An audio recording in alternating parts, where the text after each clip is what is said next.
and foresight to put the monument committee together. This was a wonderful, wonderful group, and I'd like to call all of them up. They've been sitting patiently waiting.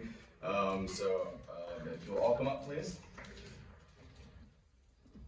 Updates throughout their process, but generally we started in June. You asked us to form in November of 2023. We were able to get our feet under us in January, and we started meeting. Members on the committee were Octavia Starbuck, and unfortunately she couldn't be here with us tonight. Raise your hand. MJ Puckett, Fred Loving, Jackie Bibby, Brooke Vandervelde, and Sandy Esposito. Did I miss anyone? Jackie Bibby. Yes, I got you. Okay. So this committee spent a lot of time doing their homework. They researched a lot. They spent a lot of time reading over articles, combing through documents, and trying to make sure that they understood the historical context of this process.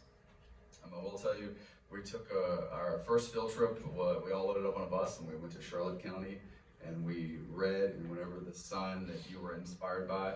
We met with the Charlotte County committee that put their sign together. We got a tour of their grounds and facilities and had a nice time, and even had lunch with their committee. We also took a field trip to the University of Lynchburg.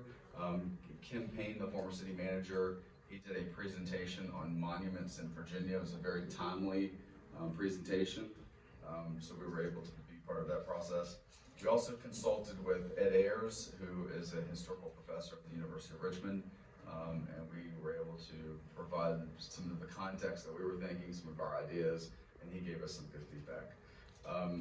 There's a lot of other things we did, but that's just to highlight some of the things that this committee did to try to do a good job for you in terms of putting a sign together.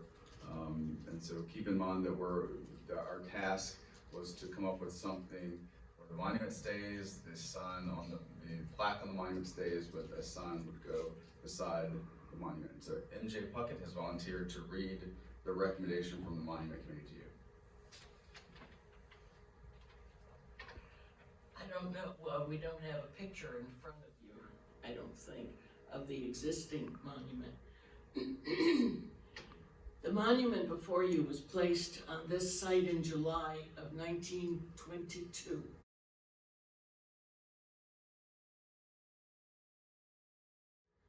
To honor Amherst County's deceased or aging Confederate veterans, both volunteers and conscripts.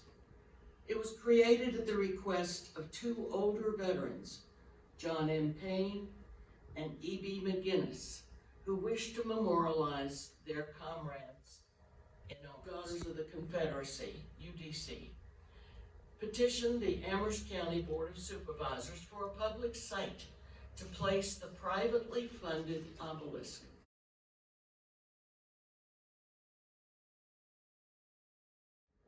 The board permitted their request without any public discourse or citizenry vote. The memorial was erected during an active period of monument construction across the United States, celebrating historic events. The images and language on the plaque are typical of Confederate memorials of the period, such as the placement on, and as is the placement on the courthouse green.